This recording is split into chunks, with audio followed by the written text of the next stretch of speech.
طلبہ ہمارے اس دوسرے یونٹ کا آخری سبق ہے حکایات سعدی رحمۃ اللہ علیہ۔ شیخ سعدی ایک فارسی زبان کے بہت ہی مقبول و معروف شاعر بھی تھے، نثر نگار بھی تھے، اور ہمارے اس ہندوستان پاکستان میں بھی ان کی حکایات بہت شوق سے پڑھی جاتی تھیں۔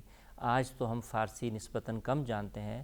عزیز طلباء، ایک دور تھا ہمارے بزرگوں کا کہ جب فارسی ہمارے گھروں میں سمجھی جاتی تھی، پڑھی جاتی تھی، شاید ہی کوئی گھرانہ ہو جو اس وقت شیخ سعدی سے اور مولانا رومی کی حکایات سے، ان کی کتابوں سے، ان کے کلام سے واقف نہ ہو۔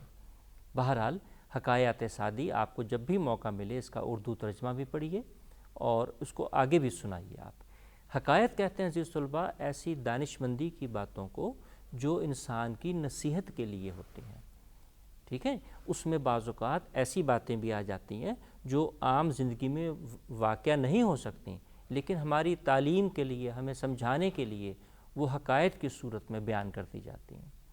آئیے ہم دیکھتے ہیں۔ پہلی حکایت ہے آپ کی استاد کی سختی۔ بیان کیا جاتا ہے اپنے زمانے کے ایک فاضل استاد بادشاہ کے بیٹوں کو پڑھایا کرتا تھا۔ اس کا قاعدہ تھا کہ شہزادوں کی معمولی سی غلطی کو بھی نظر انداز نہ کرتا تھا۔ ادھر ان سے کوئی کوتاہی ہوئی اور ادھر اس نے انہیں سزا دی۔ شہزادے یہ سختی کافی عرصہ برداشت کرتے رہے، لیکن پھر ان کا صبر کا پیمانہ لبریز ہو گیا۔ ایک دن انہوں نے اپنے باپ کو اس مصیبت سے آگاہ کر دیا۔ بچوں کی زبانی استاد کی شکایت سن کر بادشاہ کو بہت ملال ہوا۔ اس نے اسی وقت استاد کو بلوایا اور اس سے کہا، آخر اس کی کیا وجہ ہے کہ تم دوسرے شاگردوں کے ساتھ اتنی سختی نہیں کرتے جتنی شہزادوں کے ساتھ؟ استاد نے جواب دیا، حضور والا، یوں تو ادب سیکھنا اور سکھانا سبھی کے لیے ضروری ہے، لیکن شہزادوں کے لیے تو حد درجہ ضروری ہے، کیونکہ آگے چل کر یہ ملک کا انتظام سنبھالیں گے۔ عام لوگوں کی بات تو یہ ہے کہ ان کی خامیوں کا اثر ان کی ذات تک ہی محدود رہتا ہے، لیکن حکمرانوں کی غلطیوں کی سزا پورے ملک کو بھگتنی پڑتی ہے۔ بس یہی سوچ کر شہزادوں کی تعلیم پر زیادہ توجہ دیتا ہوں۔ عزیز طلباء، کیسی خوبصورت حکایت ہے۔ آج اگرچہ شہزادے نہیں ہیں ان معنوں میں، لیکن ہم میں سے یہ حکایت صرف شہزادوں کے لیے نہیں ہے، یہ ہم سب کے لیے ہے۔ اس پہ غور کرنا چاہیے ہمیں۔ اگرچہ ہم میں سے بہت سے ایسے ہوں گے جو مختلف شعبوں میں جائیں گے، کوئی ہمارے ہاں میں سے ملازمت کریں گے، کوئی اپنا کام کریں گے، کچھ بھی کریں ہم، لیکن ہم معاشرے میں کوئی نہ کوئی اپنا کردار ادا کر رہے ہوتے ہیں۔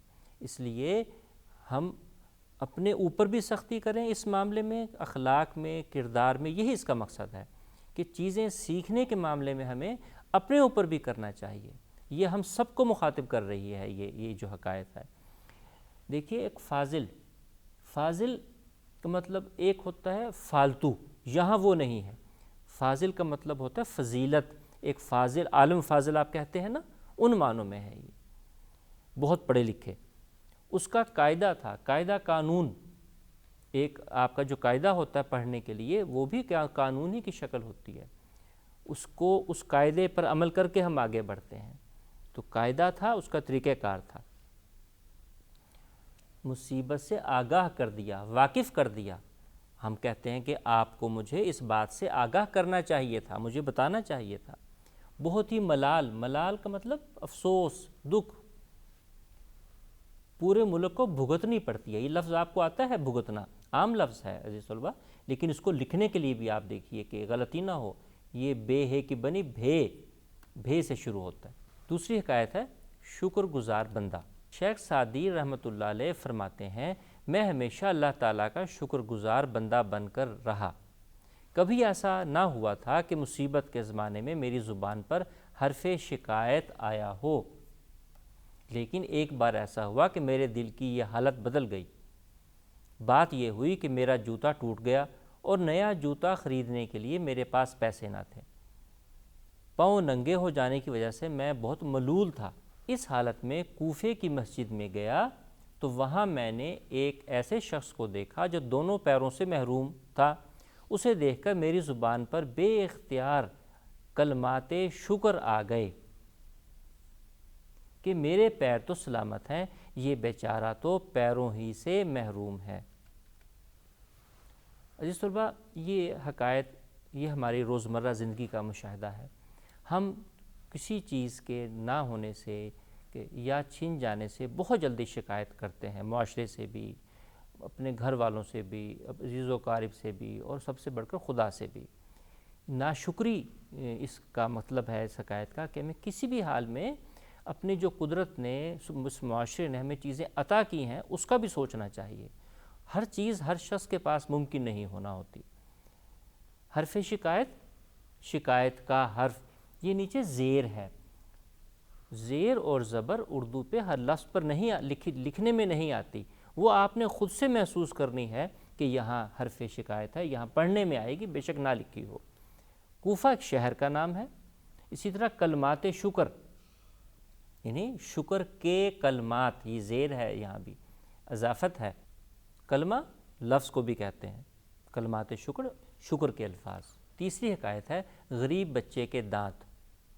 بیان کیا جاتا ہے ایک مفلس کے شیر خوار بچے کے دانت نکلنے شروع ہوئے تو وہ بہت پریشان ہوا، سوچنے لگا دانت نکلے ہیں تو اب یہ روٹی بھی مانگے گا۔ ادھر اپنا حال یہ ہے کہ بمشکل گزارا ہوتا ہے۔ اس نے بہت غور کیا لیکن اپنے بیٹے کے کھانے پینے کا انتظام کرنے کے سلسلے میں اس کی سمجھ میں کچھ نہ آیا۔ جب اس نے اپنی بیوی سے اس بارے میں گفتگو کی تو اس نے بہت اعتماد سے کہا کہ تو یہ فکر اپنے سر نہ لے کہ اگر تو اس کی غذا فراہم نہ کرے گا تو بچہ مر جائے گا۔ جس نے اسے دانت بخشے ہیں وہ یقیناً کھانے کو بھی دے گا۔ کیا تو نہیں جانتا کہ جب کوئی شخص غلام خریدتا ہے تو اس کے کھانے پینے کا بھی انتظام کرتا ہے؟ کیا تجھے اپنے خدا پر اتنا بھی بھروسہ نہیں جتنا ایک غلام کو اپنے آقا پر ہوتا ہے؟ عزیز طلباء، اس کا بھی جو درس ہے، سبق ہے، وہ پچھلی حکایت جیسا والا ہی ہے کہ ہمیں شکر کرنا چاہیے، اور چیزوں کے بارے میں کوئی چیز کم ہو یا چھن جائے تو اس پہ بہت زیادہ اپنے اعصاب پر اس طرح سوار نہیں کر لینا چاہیے کہ اب کیا ہوگا، کوشش کرنی چاہیے۔ شیر فارسی کا لفظ ہے، اس کا بنیادی مطلب ہوتا ہے دودھ، تو شیر اسی طرح خوار، کھانا پینا، تو شیر خوار دودھ پینے والا، جو بچے بھی چھوٹے ہوتے ہیں 1 سال کے یا اس عمر کے آس پاس، شیر خوار بچے۔ بمشکل، مشکل لفظ ہے، اس سے پہلے بے لگا دیا، یعنی بمشکل، مشکل سے، بمشکل گزارا ہوتا ہے یا مشکل سے گزارا ہوتا ہے۔ اپنے سر نہ لینا، اپنی ذمہ داری اپنے اوپر نہ لینا، سر لینا سے مراد ہے اپنے اوپر نہ لینا ذمہ داری کو۔ اپنے خدا پر اتنا بھی بھروسہ نہیں، بھروسہ، اعتماد۔ تو عزیز طلباء، اس طرح ہمارا آج کا یہ یونٹ نمبر 2 اپنے اختتام پر پہنچتا ہے۔ تو عزیز طلباء، ہمارا یہ دوسرا یونٹ اپنے اختتام کو پہنچتا ہے۔ آئندہ ہم تیسرے یونٹ کے ساتھ حاضر ہوں گے۔ اجازت دیجیے، خدا حافظ۔